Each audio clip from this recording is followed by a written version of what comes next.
நீங்கள் செல்லும் போது பூனை குறுக்கே சென்றதாம். இது அபசகுணமா? இதற்கு பின்னால் மறைந்திருக்கும் ரகசியம் இதுதான். இன்றைய காலத்தில் என்னதான் அறிவியல் வளர்ச்சி அதிகரித்து காணப்பட்டாலும் கூடவே சில நம்பிக்கை சார்ந்த விஷயங்களும் நம்மை சுற்றி கொண்டேதான் இருக்கிறது. நாம் வெளியே கிளம்பும் போது பூனை குறுக்கே வந்துவிட்டால் அதை அபசகுணம் என்று சொல்வார்கள். உடனடியாக நாம் வெளியே செல்லும் வேலையை நிறுத்திவிடுவோம். மீண்டும் வீட்டிற்கு வந்து தண்ணீர் குடித்துவிட்டு சிறிது நேரம் அமர்ந்து ஓய்வு எடுத்துவிட்டு அதன் பின்பு நம் வேலையை தொடர்வோம். நமது இடப்புற பாதையை மறைத்து வடப்பக்கமாக போவதுதான் பொதுவாக அபசகுணமாக பார்க்கப்படுகின்றது. மற்ற சந்தர்ப்பங்களில் பூனை குறுக்கே வருவது தீங்கானதாக கருதப்படுவதில்லை. பலர் பூனையை கண்டால் சிறிது நேரம் நின்று வேறு யாராவது அப்பாதையை கடந்து சென்றவுடன் தான் செல்கிறார்கள்.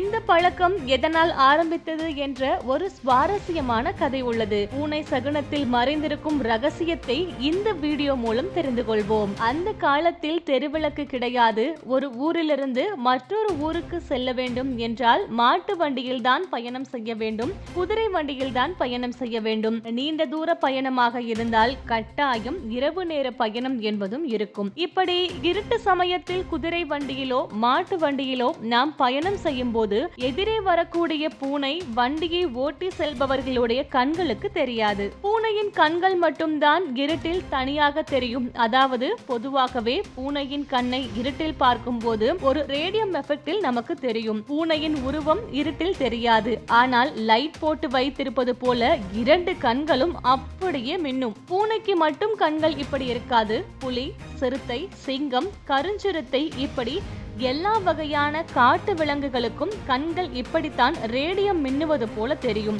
இப்படி பூனையின் கண்களை பார்த்து வண்டியில் பூட்டி வைத்திருக்கும் மாடு அல்லது குதிரை பயந்து மிரண்டு விடக்கூடாது. அதாவது எதிரே வருவது பூனை என்று மாட்டிற்கும் குதிரைக்கும் தெரியாது. இருட்டில் பூனையின் கண்களை பார்த்து காட்டு விலங்குகள் தான் எதிரே வருகின்றது என்ற அச்சத்தில் குதிரையும் மாடும் மிரண்டு பயந்து விடக்கூடாது என்பதற்காக இந்த வண்டியை ஓட்டுபவர்கள். பூனை எதிரே வந்தால் சிறிது நேரம் வண்டியை ஓரமாக நிறுத்திவிட்டு குதிரைக்கும் மாட்டிற்கும் தண்ணீர் காட்டிவிட்டு சிறிது நேரம் ஓய்வெடுத்துவிட்டு செல்வார்களாம். இதே சமயத்தில் குதிரையை ஓட்டி செல்பவர்களும் சிறிது நேரம் ஓய்வெடுத்துவிட்டு தண்ணீர் பருகிவிட்டு அதன் பின்பு தங்களுடைய பயணத்தை தொடர்வார்களாம். இந்த பழக்கம்தான் காலப்போக்கில் மாறி மாறி பூனை குறுக்கே வந்தால் அபசகுணம், தண்ணீர் குடித்துவிட்டு ஓய்வு எடுத்துவிட்டு செல்ல வேண்டும் என்று நம்முடைய ஜனங்க மாத்தி வச்சுட்டாங்க. உங்களுக்கும் இப்படிப்பட்ட பழக்க வழக்கங்களின் மீது நம்பிக்கை இருந்தால் இனி பூனை குறுக்கே வந்தால் அது அபசகுணம் என்று நினைத்து தேவையில்லாமல் உங்கள் மனதை போட்டு குழப்பிக் கொள்ள வேண்டாம். எந்த ஒரு காரியத்தையும் குழப்பமாக செய்யும் போது அதில் பிரச்சனைகள் வரத்தான் செய்யும். பூனை குறுக்கே வந்தாலும் சரி, பூனை குறுக்கே வரவில்லை என்றாலும் சரி, மன திருப்தியோடு செய்யக்கூடிய காரியங்கள் வெற்றியில் முடியும். நம்பிக்கையோடு செல்வோம். இது போன்ற முக்கிய நிகழ்வுகள், அரசியல் தகவல்களை ஆழமாக மாறுபட்ட கோணத்திலும் அறிந்து கொள்ள மறக்காமல் பாரத் மெயில் 24 பக்கத்தை பின்பற்றிக் கொள்ளுங்கள்.